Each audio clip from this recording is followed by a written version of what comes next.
Muito bem, pessoal. Na aula de hoje, nós vamos falar aqui sobre as leis de Newton para partículas e também nós vamos ver aqui algumas aplicações da conservação de movimento linear. Tá?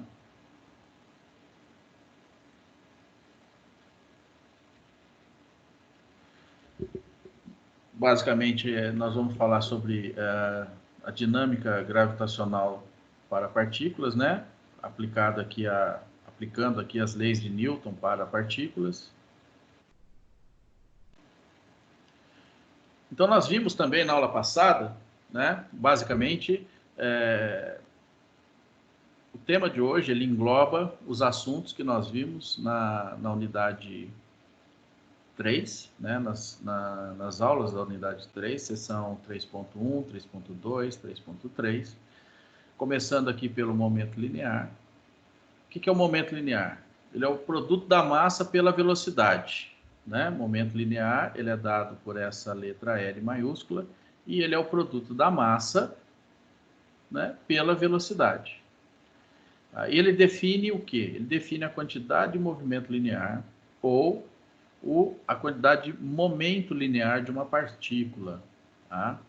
E conforme está definido lá no nosso livro, pela letra L. Ok? Dessa forma, o que acontece? Segundo a lei de Newton, ela pode ser escrita de uma outra maneira. Tá? O que é a segunda lei de Newton? Força é igual a quê? Força é igual... Quem lembra? O que fala a segunda lei de Newton? A segunda lei de Newton, ela fala o quê? Ela fala que força é igual a massa vezes a aceleração. Ok? Tá certo? Então, massa vezes aceleração.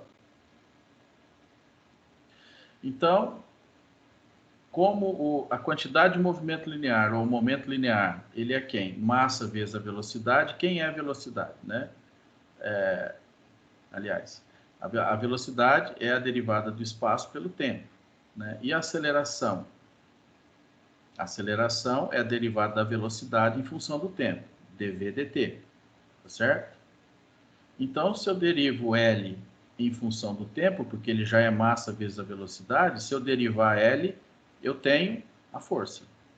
Massa vezes aceleração. Tá? Lembrando que a aceleração é igual a dv dt. Ok? Derivada da velocidade em função do tempo. Certo? Lembra disso aqui? Isso aqui está relacionado lá às nossas primeiras aulas, logo no início da nossa matéria. Tá? Aqui é no final da unidade 2, quando nós falamos da segunda lei de Newton, certo? Então, perceba que toda a nossa disciplina, ela tem uma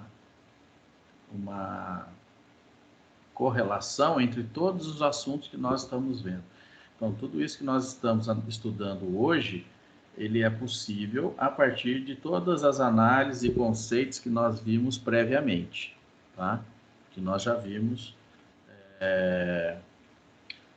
em outras unidades dessa disciplina. Ok? Tudo bem? Outra questão também, momento angular. Momento angular, é representado pelo H maiúsculo. E o que é o momento angular de uma partícula, Ele é considerado como sendo um momento linear de uma partícula que gira em torno de um ponto fixo, tá?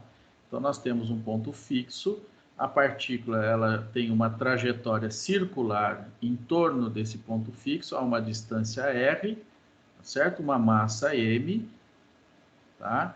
Então, quem é o momento linear? L é igual a massa vezes a velocidade. Então, momento linear, massa vezes velocidade, é o L, certo? E o H? Então, é o momento linear vezes R. Eu tenho quem? Momento angular. Então, vai ser o momento linear, L, vezes R. Esse é o momento angular.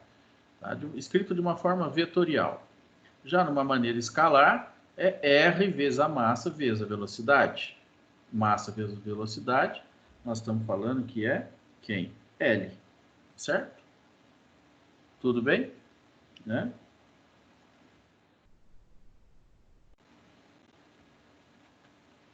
Aqui, né? Massa vezes velocidade representa o R. Tá? Aqui, o L, mesma coisa. Vezes velocidade. Ok? Então, nós temos aqui momento linear, partícula, multiplicado por R, nós temos quem? Né? Multiplicado aqui, nós temos o momento angular. Tudo bem? Ok? Então, continuando aqui.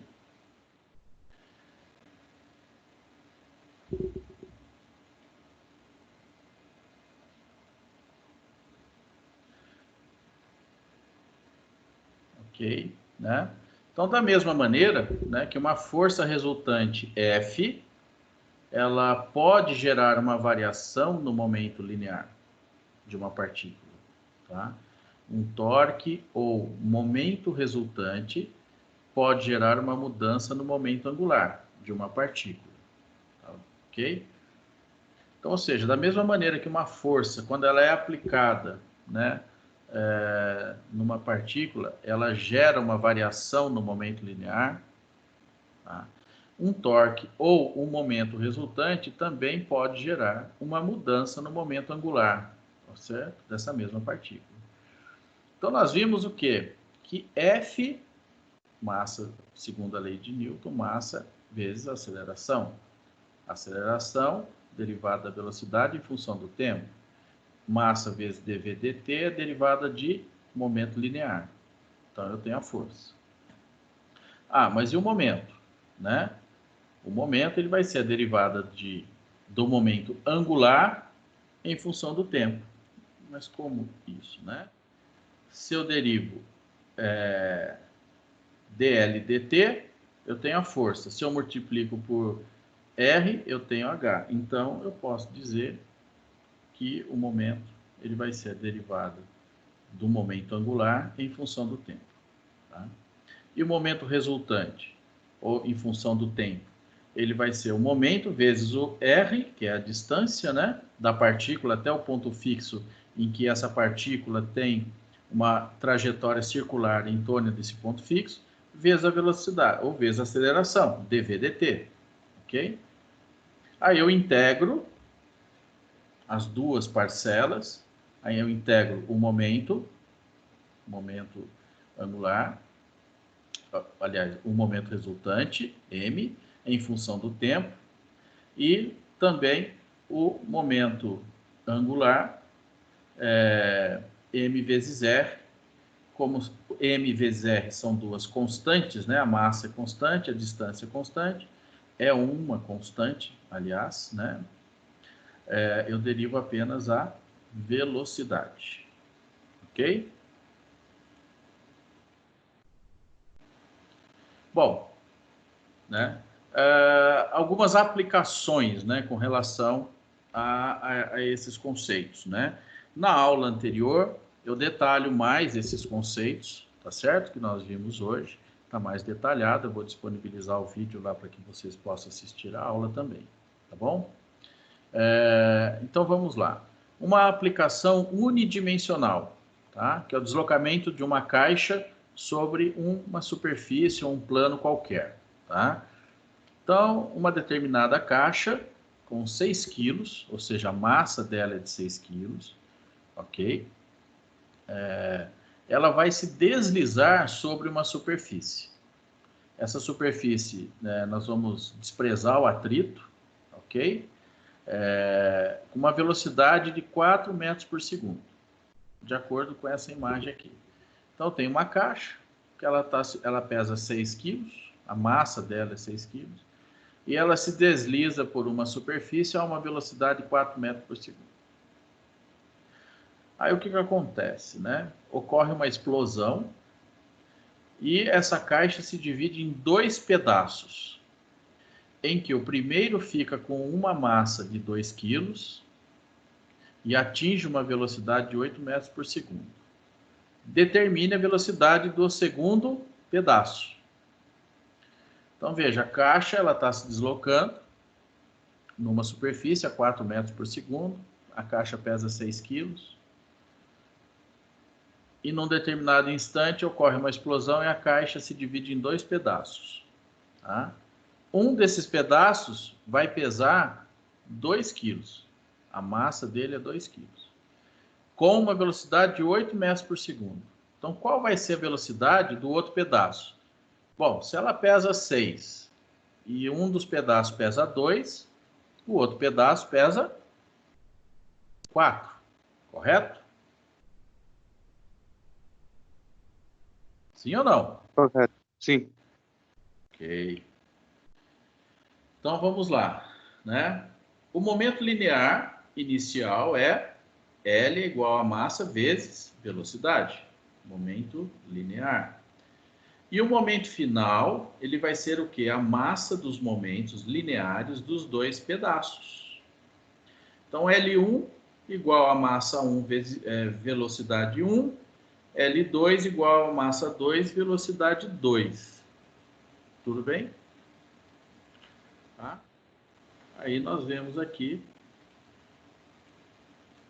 né, os dados e aqui parte da resolução. Aí como que fica isso então? Bom, pela conservação do momento linear, já que não temos forças externas, nós estamos considerando que os 2 pedaços eles estão se deslocando em função da explosão, não temos uma força sendo aplicada em nenhum desses 2 pedaços, né? Embora a explosão tenha arremessado cada um dos pedaços, provavelmente numa direção diferente, e também a uma velocidade diferente, né?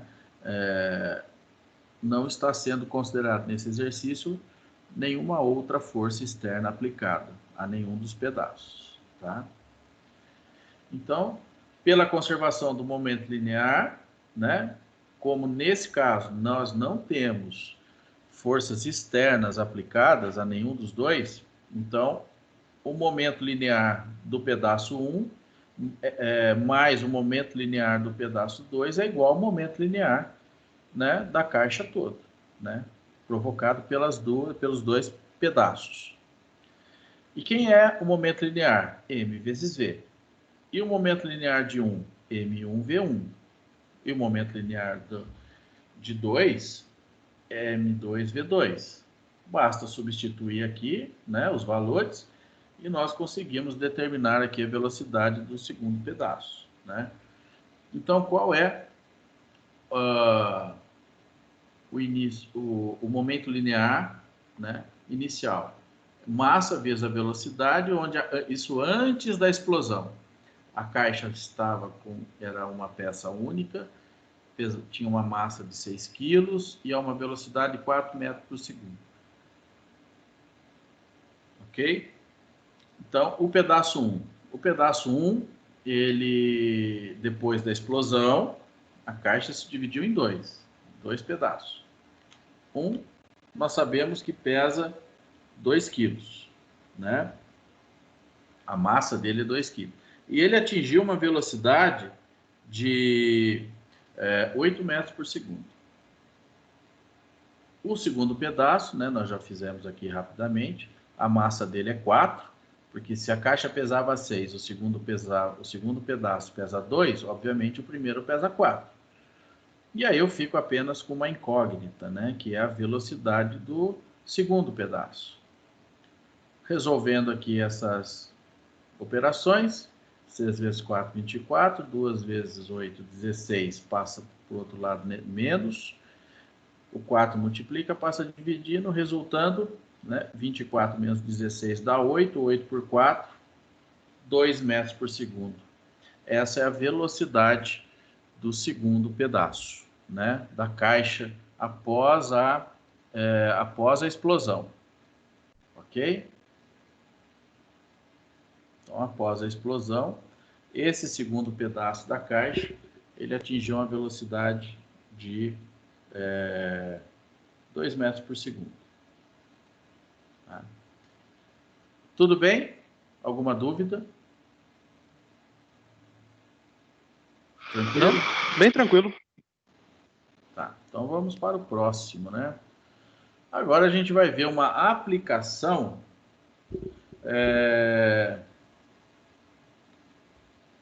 bidimensional, tá?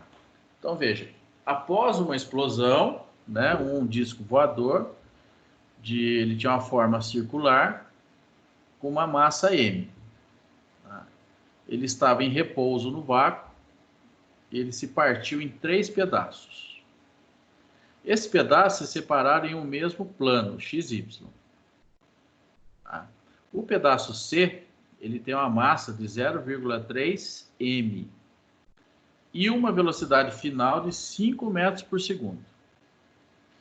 Qual é a velocidade escalar final do pedaço B, que tem 0,2 metros, 2,2 m de massa, e qual é a velocidade escalar do pedaço A?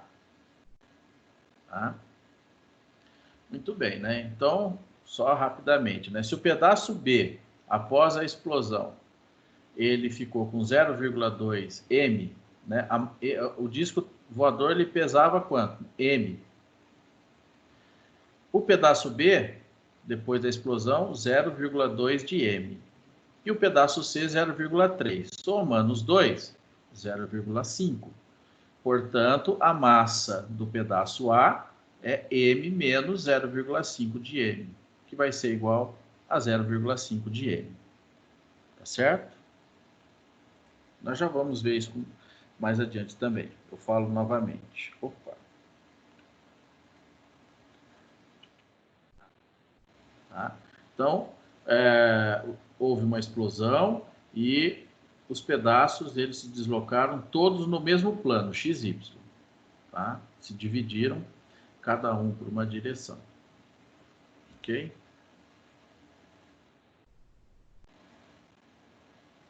Então, primeiro nós vamos fazer a resolução conforme na direção Y. Então, na direção Y, partindo do conceito da conservação do momento linear, né?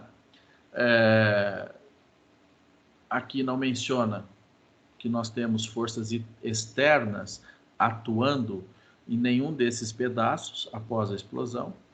Então, nós podemos usar o mesmo raciocínio do exercício anterior. Então, na direção Y, o momento linear ele será igual ao momento linear na direção Y do pedaço A, o momento linear na direção Y do pedaço B e o momento linear na direção Y do pedaço C. Tá?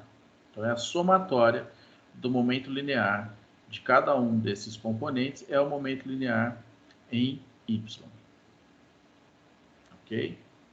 Inicialmente, qual era a condição do disco voador? Ele estava em repouso. Velocidade. Qual era o valor da velocidade? 0. 0. Tá? Se ele estava em repouso, a velocidade é 0. Ok? Tudo bem?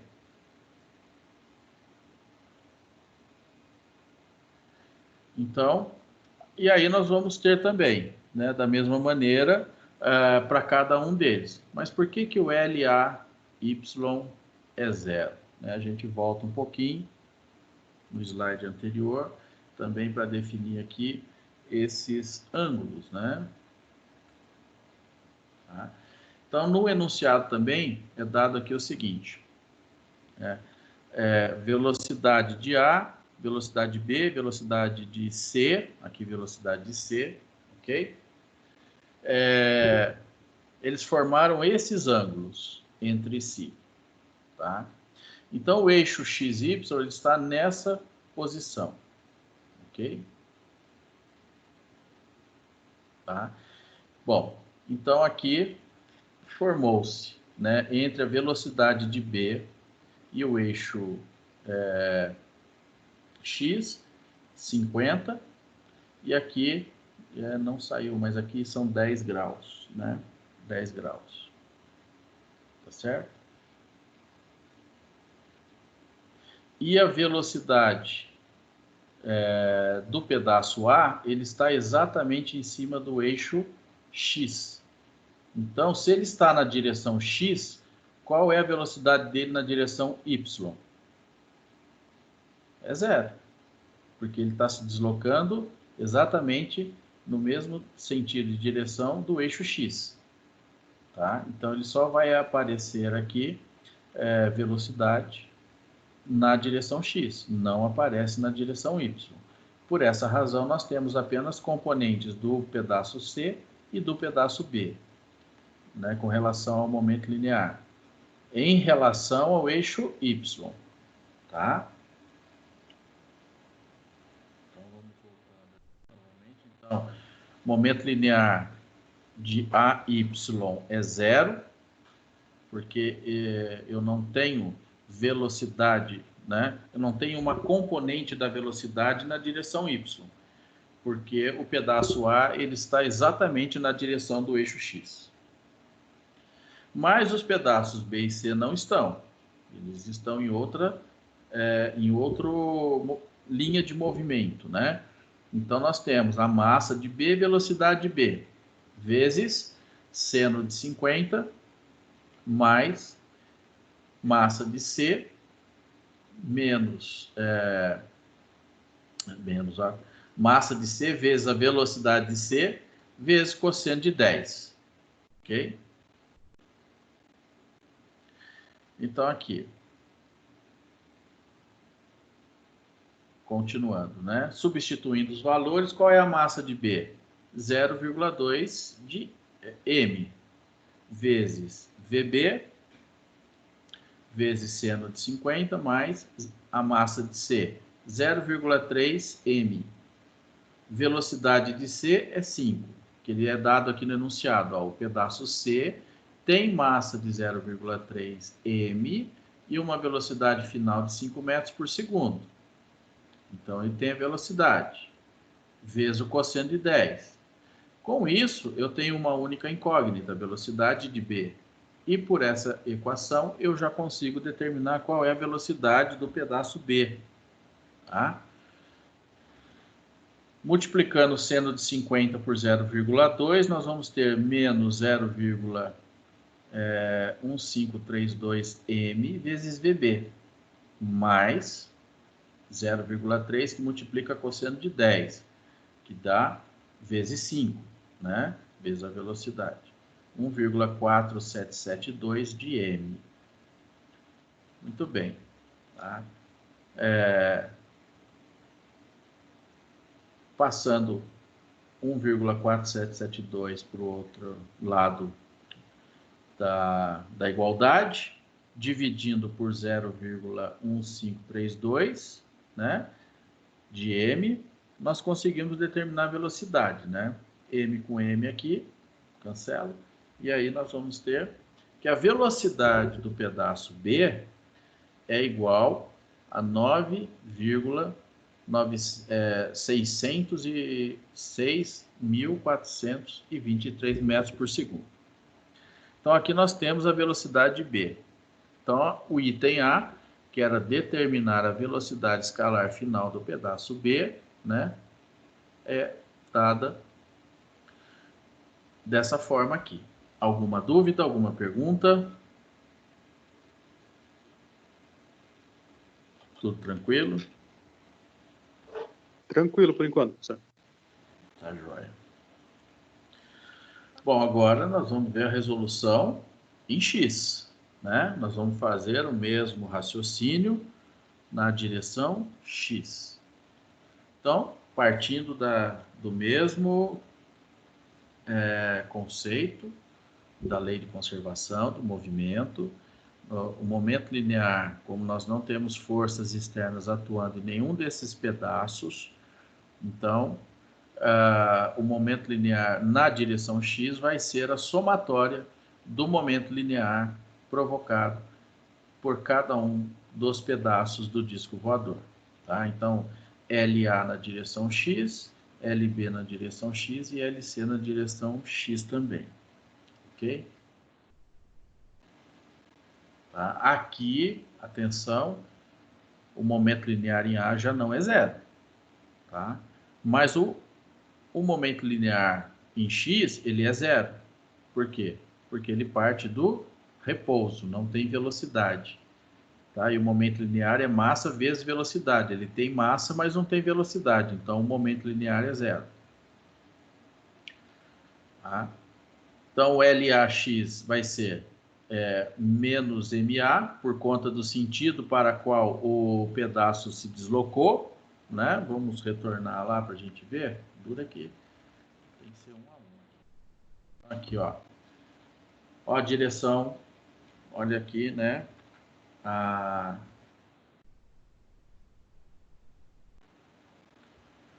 Aqui a direção e o sentido e a direção do pedaço A. Ele está exatamente sobre o eixo X, mas no sentido negativo. Ok? Professor, Oi. voltando ali um pouquinho, eu só estou com dúvida, como que foi determinado essa posição de x e y? É padrão da fórmula? Eu só estou Não, com aqui dúvida foi... nessa definição. Na realidade, isso aqui faz parte do enunciado, né? Ele foi dado dessa forma. Tá? Eu Então, se eu poderia tiver um problema, estipular... por exemplo, nesse formato, eu teria mais ou menos essa ideia do x e y, a posição dele. na verdade, a posição do eixo x e y ela é dada. Senão, seria aleatória, né? Cada um definiria de uma maneira, mas... Ou colocaria no plano ortogonal, né? Como nós estamos habituados, na verdade, né? Tipo... Né? Fazer... Cruz, vamos falar. XY. Poderia ser feito assim também. Só que no enunciado, o X e o Y estão nessas posições já pré-definidas. Que acho que ia dar um pouquinho mais de trabalho por causa da posição do VA, né? E pelo menos na primeira ele é zero, né? É uma continha menos para fazer. Interessante a sua pergunta e acho que ela vem aqui a calhar, né? Pelo seguinte, e isso é uma coisa interessante que a gente precisa ficar atento. E o que é? Qual é a referência de todos esses movimentos em relação a quais eixos? Porque se estivermos falando, né, dos eixos x, y, que foram dados no enunciado, nós temos um momento linear. Se nós usarmos como referência esses outros eixos aqui, né, eu coloquei em vermelho, perceba que muda completamente todo o cálculo. Né? Vai mudar Aí ângulo, vai mudar, né? Muda os ângulos, exatamente. Mudam-se os ângulos, só que aí nós temos quem? Aí nós temos que B estaria exatamente na direção Y. Então, qual seria o momento linear em X para o...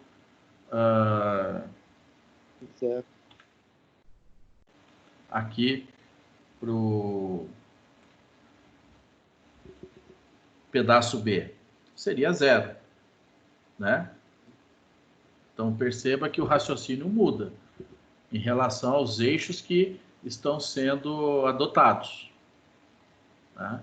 Então, por exemplo, Aqui nós temos 110 graus entre VA e VB e 130 entre VA e VC e 130 entre VC e VB. Tá? Então, nós teríamos que ver aqui. Aqui eu tenho 90. Obviamente, esse ângulo teria que ser dado, né? Não daria para estimá-lo. Então, perceba que a posição dos eixos muda a forma de você analisar as condições de contorno do seu problema. Tudo bem, pessoal? Ficou claro? Beleza. Valeu, professor. Obrigado. Pergunta. Muito boa pergunta. Tá, então vamos em frente.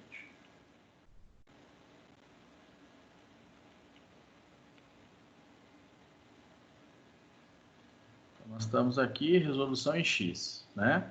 Então, nós temos aqui momento linear em A, momento linear em B, tá? O ângulo aqui é zero, não é zero, aliás, né? Porque ele está no próprio eixo X, tá? O ângulo é zero, perdão, né? Não tem, o cosseno seria 1 e o seno seria zero. Tá?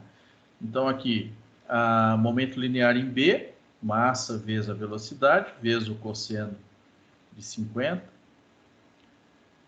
E o momento linear em C, massa vezes velocidade, vezes seno de 10. Substituindo os valores que nós já temos, né? Nós vimos que o valor aqui, né, a massa de A é menos 0,5. O menos aqui é por conta do sentido que o pedaço A está se deslocando em relação ao eixo X. Ele está na direção oposta ao sentido positivo, por isso negativo, tá?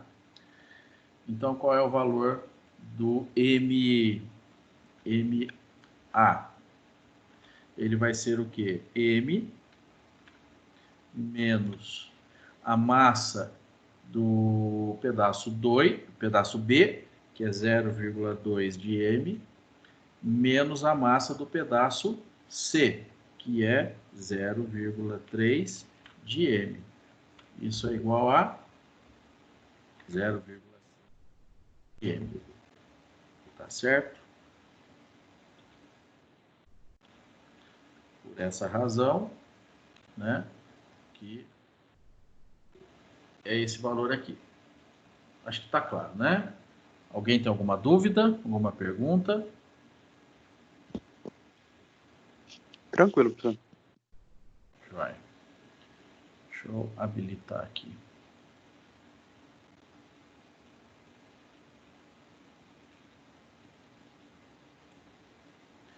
Bom, continuando aqui.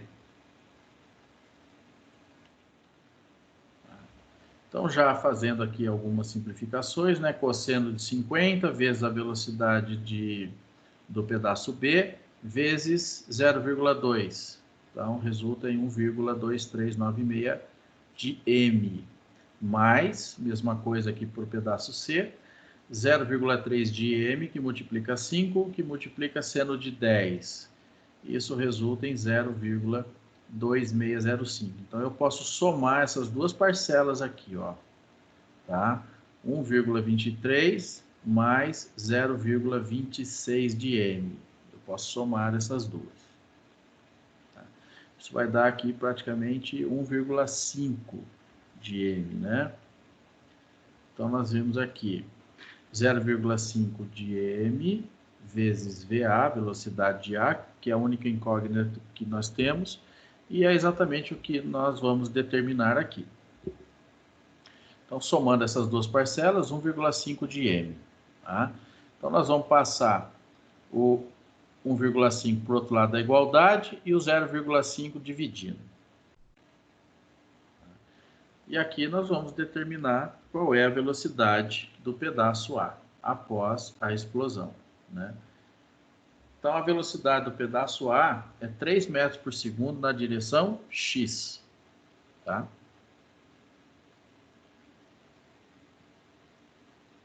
Tudo bem? Dúvidas, perguntas?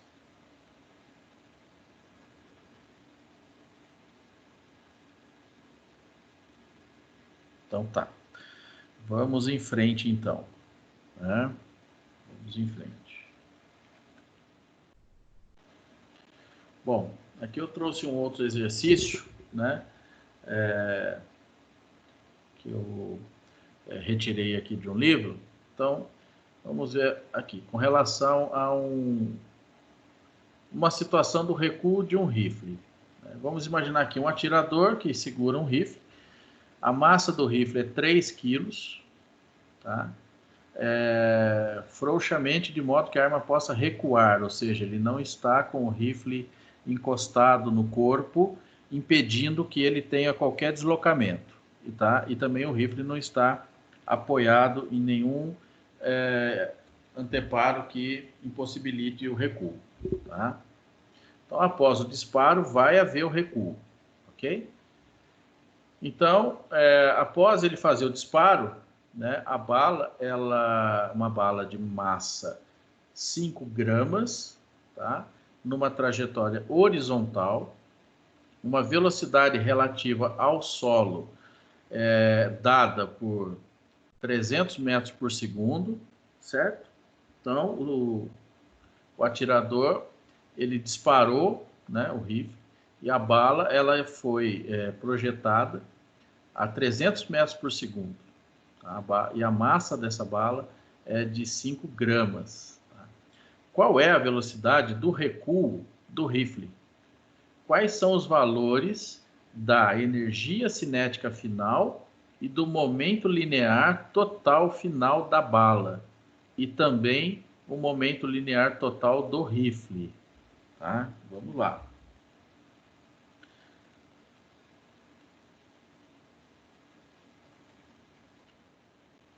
Então veja.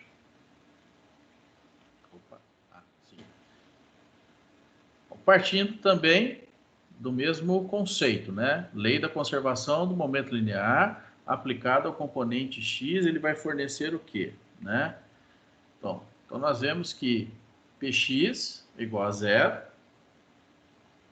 que vai ser igual a massa vezes o px aqui, nesse livro em que eu peguei essa referência, mas aqui nós vamos entender como Lx, tá? Vai ser o quê?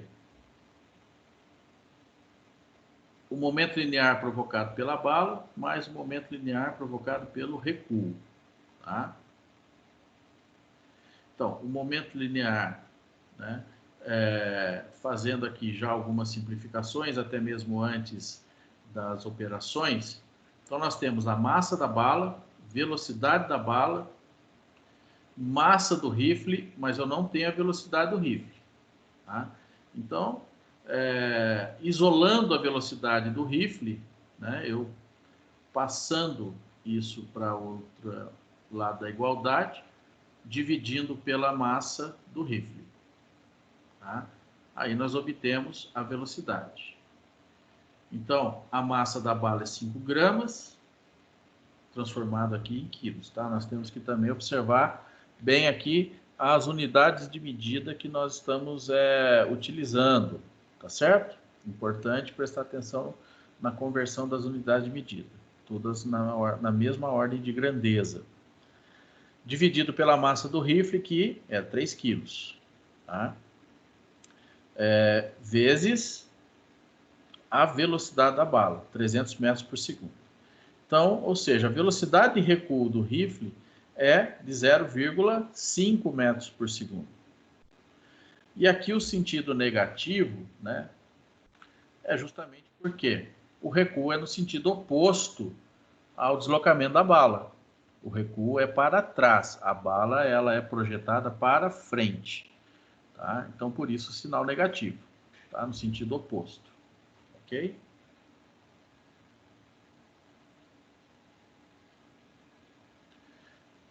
Então, perceba, meio metro por segundo é uma velocidade razoável até para o impacto no corpo, né? Principalmente no caso de um rifle que causa um impacto bastante grande. Então, por isso que se usa encostar, né? Ou seja, apoiar, na verdade, não é apenas encostar, mas apoiar de maneira firme para que se tenha melhor posicionamento também e empunhadura do rifle antes do disparo, tá? Ok?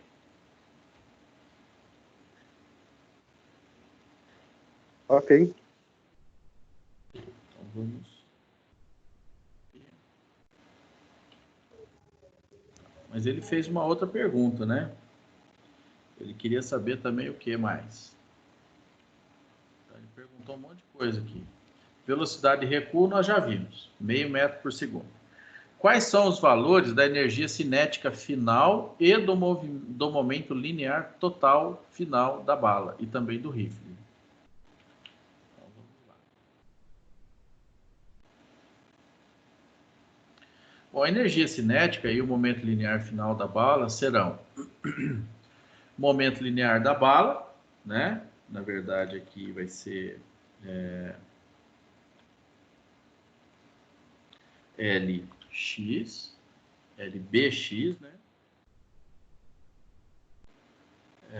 Então, ok? Que vai ser a massa da bala vezes velocidade da bala, na direção X. Então, a massa da bala, 0,005 quilos, vezes a velocidade, 300 metros por segundo. Isso gera aqui um momento linear de quanto? 1,5 quilos vezes metros por segundo. Ok? E a energia cinética? A energia cinética ela vai ser meio da massa vezes velocidade ao quadrado. Tá? Essa é a energia cinética da bala. Tá? Então, é a massa dividido por 2 vezes a velocidade ao quadrado. Então, a massa, né, aqui a massa, vezes 0,5, né, o meio, e aqui a velocidade ao quadrado. Tá?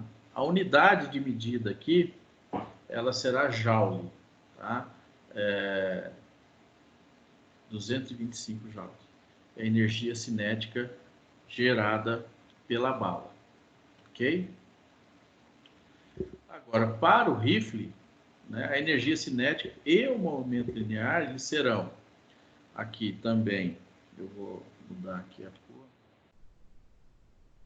Então, aqui, o momento linear do rifle, tá, na direção X, ele vai ser igual à massa do rifle vezes a velocidade do rifle, tá certo? Então, aqui, massa do rifle, velocidade do rifle. Massa do rifle era 3 kg, velocidade menos 0,5 metros por segundo. Então, veja, perceba que isso vai resultar aqui o momento linear é um valor igual, porém no sentido oposto ao da bala. Então, veja, o resultado é menos 1,5 quilos vezes metro por segundo. Tá? E a energia cinética do rifle, né? Provocada aqui no rifle. Uma coisa. Massa do rifle vezes 0,5 ou vezes meio, que multiplica a velocidade do rifle ao quadrado. Tá? Massa do rifle e a velocidade do rifle. Isso resulta em 0,375 joules. Tá? É uma energia bem menor que a energia da bala, obviamente, né? Porque a velocidade da bala é muito maior que a velocidade de recuo do rifle. Tudo bem, pessoal? Alguma dúvida, alguma pergunta?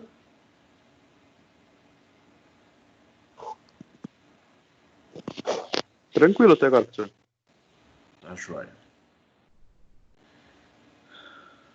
Então, vamos ver mais um exercício. Tá? Uma aplicação também bidimensional, né? Então, veja. Aqui é sobre a colisão em um plano horizontal. Tá? Então, dois robôs, né? Em combate. Não sei se vocês já viram aqueles robôs sumô, que são robôs que são construídos, né?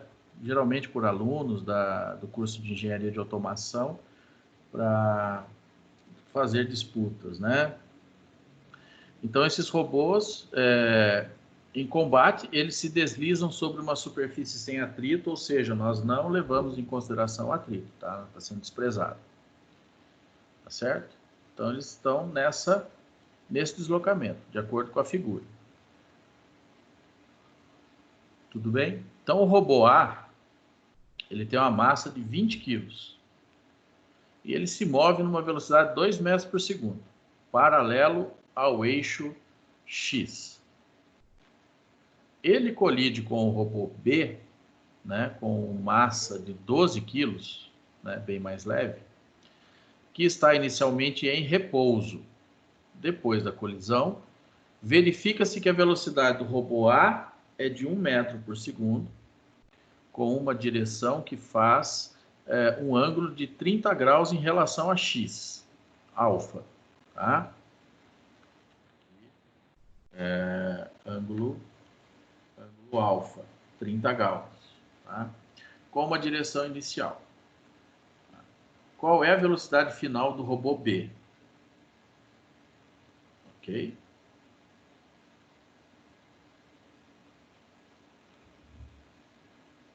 Então, vamos lá.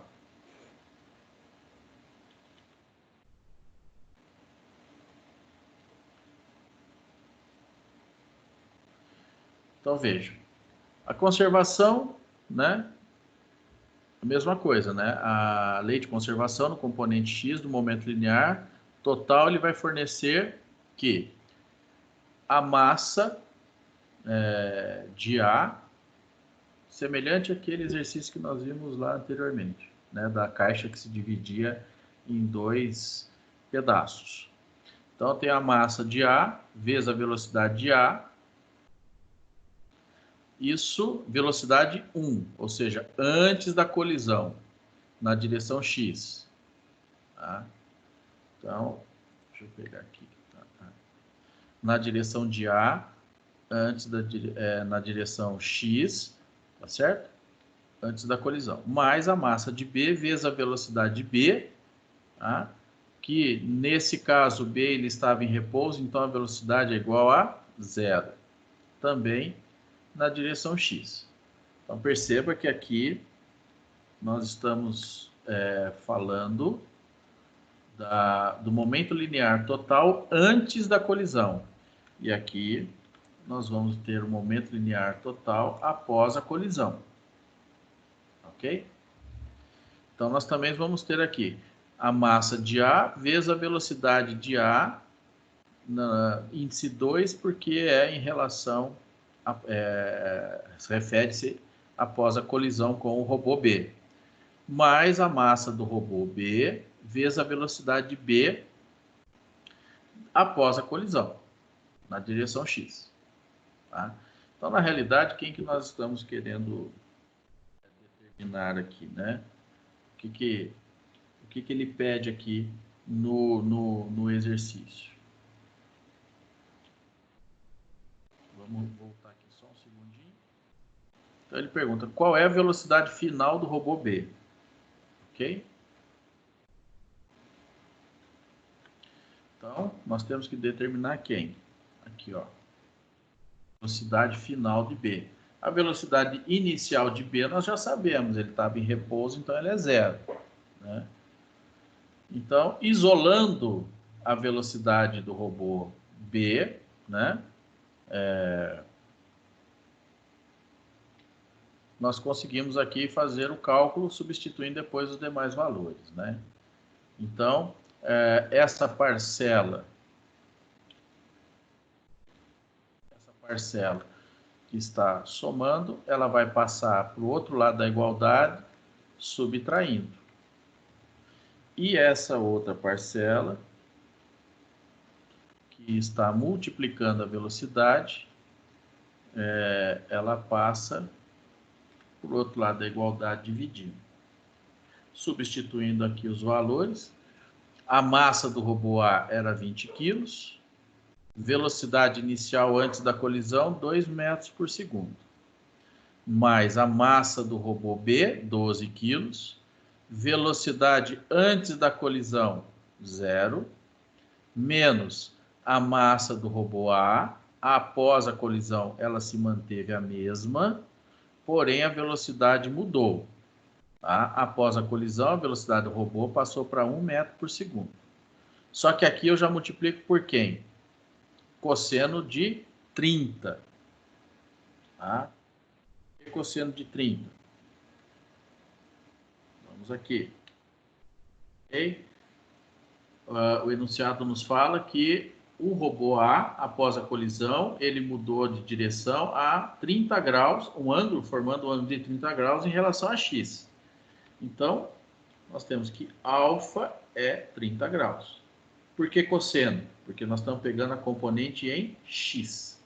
Tá certo? Então, é velocidade vezes cosseno de 30.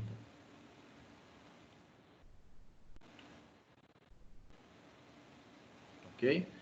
Dividido por 12, que é a massa do robô B. Fazendo todos esses cálculos aqui, nós chegamos a uma velocidade do robô B, né, após a colisão, de 1,89 metros por segundo. Tudo bem? Tá claro até aí, pessoal? Sim. Tá joia.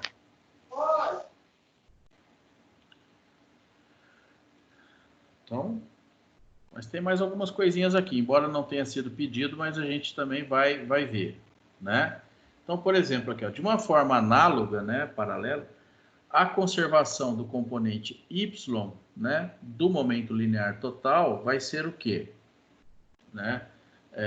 Mesma coisa, vou calcular, aqui calculamos a velocidade em relação ao eixo x, e aqui nós vamos calcular a velocidade em relação ao eixo y. Ok? Mesma coisa. Conforme aqui a lei de conservação, agora na componente y, tá? Momento linear antes da colisão é o mesmo que nós vimos em x, massa de A, velocidade de A na direção y, massa de B, velocidade de B na direção y, antes da colisão. Que ele vai ser igual a quem? Massa de A vezes a velocidade de A na direção y após a colisão. E a massa do robô B vezes a velocidade desse robô na direção y também após a colisão. Ok? Então nós vamos descobrir quem? Esse cara aqui, ó. Velocidade do robô B na direção y, tá? Após a colisão. Antes da colisão nós já sabemos, era zero, ele estava em repouso. Tá? Então, isolando aqui essa incógnita da velocidade, tá certo? Pegando aqui esse termo positivo, passa para o outro lado da igualdade, negativo. E a massa do robô passa dividido. Robô B. Ok? Substituindo aqui os valores, massa de A, 20 quilos. Velocidade de A na direção Y, é zero. Por quê? Porque ele estava apenas na direção X. Tá? Isso inicialmente, ok? Inicialmente aqui. Tá? Esse termo aqui, deixa eu apagar. Esse termo aqui, ele se refere a isso aqui. Tá? Então, massa de A vezes a velocidade de A na direção Y antes da colisão. Antes da colisão, o robô A ele estava numa trajetória paralela a x. Então, nós não tínhamos velocidade em relação ao eixo y. Tá? A mesma coisa agora aqui no robô B. Antes da colisão, a massa dele continuava sendo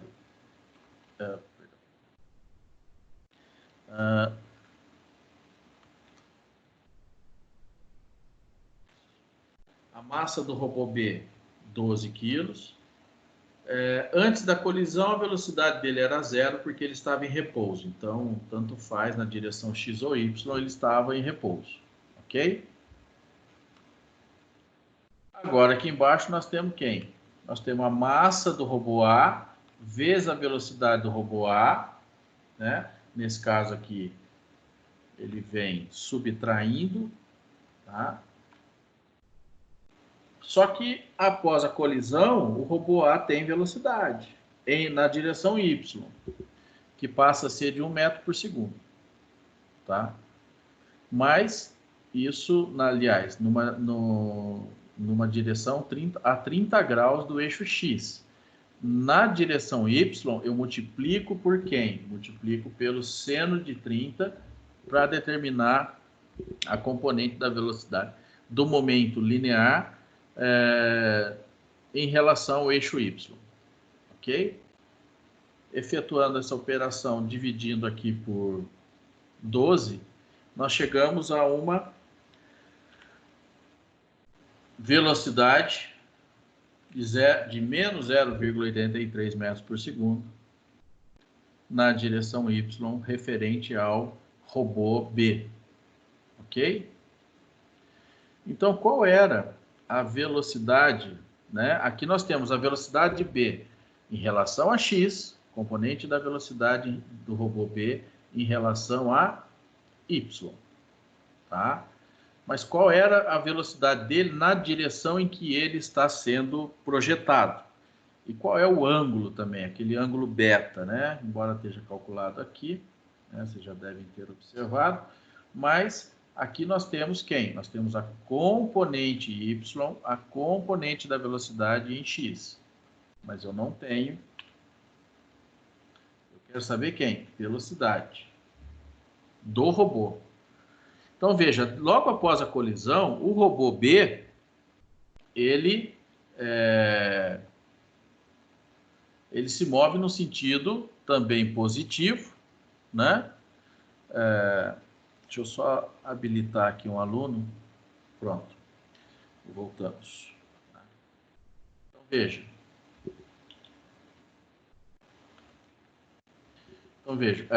Depois da colisão, o robô B se move no sentido positivo do eixo 0x e no sentido negativo de 0y. Tá? Então, o módulo da velocidade do robô B ele vai ser quem? Vamos voltar lá para a gente olhar na figura. Aqui, ó. Então, o robô B ele vai formar um ângulo em relação ao eixo X, né, de beta, e perceba que ele sai numa direção oblíqua em relação a X. Então, nós vamos ter uma componente da velocidade em X, uma componente da velocidade em Y, tá? Só que nesse caso, no sentido negativo do eixo X, do eixo Y, perdão, e no sentido positivo do eixo X. Ok? É isso que ele estava explicando lá.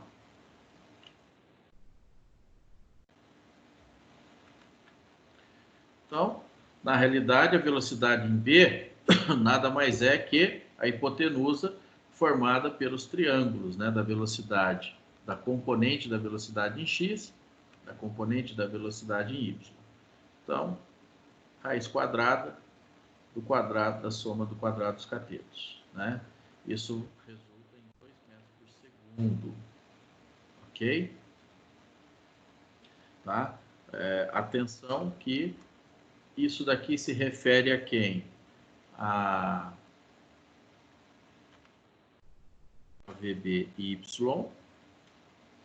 No caso 2, porque é após a colisão. Ok? Aqui se refere ao VBX, no caso 2, porque é após a colisão, na direção X. Então, aqui eu tenho as componentes da velocidade. E aqui nós vamos determinar a velocidade. Ok?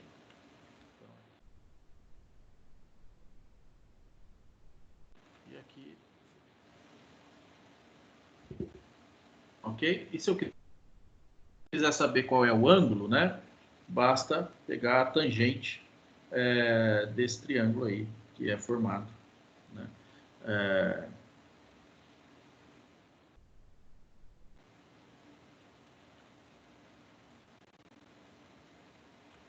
Na verdade, acho que eu vou fazer com o vetor. Então, aqui nós temos a velocidade em x, velocidade, né?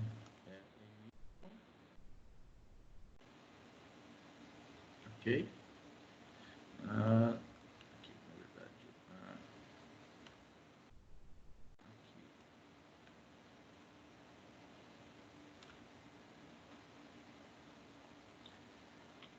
Então, aqui nós temos quem?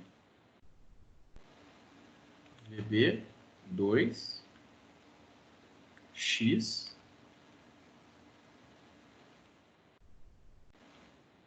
aqui nós temos VB2Y,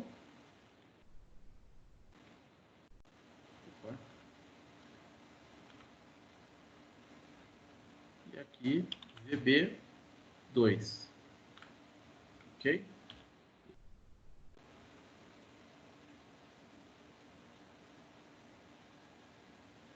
Então, e esse ângulo aqui é o ângulo beta, tá? Esse é o ângulo beta. Aqui é o eixo X, aqui é o ângulo beta. E o ângulo beta, como é que eu calculo? É o arco da tangente do cateto oposto dividido pelo cateto adjacente, tá? Então, VBY2 dividido por, né? Então, o ângulo beta, vou escrever beta porque não tem esses caracteres aqui nesse aplicativo, vai ser quem? O arco da tangente, né, vezes VB2Y dividido por VB2X. Ok? Já está calculado. Equivale a menos 24 graus. Tudo bem, pessoal? Perguntas, dúvidas?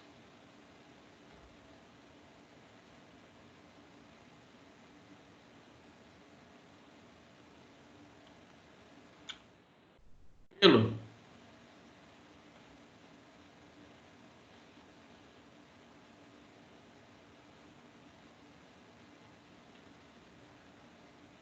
Alguma dúvida com relação aos exercícios? Deu para acompanhar? Não, professor. Deu para acompanhar? Esse último aí precisa ter um pouquinho mais de atenção, mas não chega a ser um dos mais difíceis, não. Até agora esse é o mais complicadinho. Mas... na verdade, em termos de operações, a complexidade dele, ele vem mais por conta da análise, né? Tá certo? Exato. Quando eu puxei esse primeiro exercício aí, eu já falei, eita, agora ferrou de vez. Mas a resolução por si só não é das mais difíceis, não. Não, pelo contrário, né? Então, veja, na realidade é bem simples. O que eu tenho que observar, né? Lei da conservação. Então, se eu tenho aqui, por exemplo,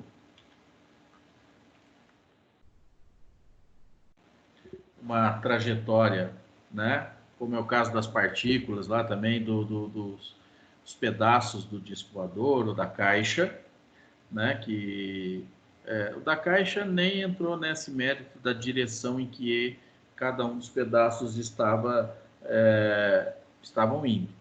Já no do disco voador, não. Nós já sabíamos que cada pedaço tomou uma direção diferente em relação a uma coordenada XY pré-estabelecida. Perdão, pré-estabelecida, né? Então, o que eu tenho que ficar atento? Se eu tenho um movimento, né, numa direção, diferente dos eixos de referência, obviamente eu tenho componentes num eixo e no outro. Então, isso eu tenho que prestar atenção. Então, na realidade, eu tenho mais aqui analisar. Veja, esse desenho aqui, ele representa bem isso, né? Então, veja, o robô A, ele se desloca agora após a colisão numa trajetória, né, formando um ângulo alfa com o eixo x a uma velocidade de 1 metro por segundo. Em relação a x, ele tem uma componente da velocidade, assim como uma componente em y. O mesmo ocorre no robô B. Então, essa análise aqui é que nos permite resolver o exercício. Tá? Na primeira análise, nós resolvemos em x, na segunda análise, nós resolvemos em y. E aí, as incógnitas que nos foram, que surgiram, nós conseguimos determinar. Tá certo? Beleza.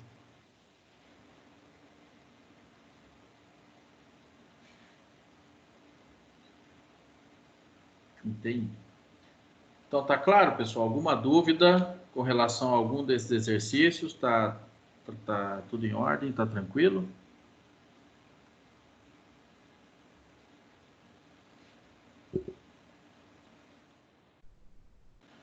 Tranquilo, né? Então, tá bom. Deixa eu voltar aqui. Vou parar a gravação.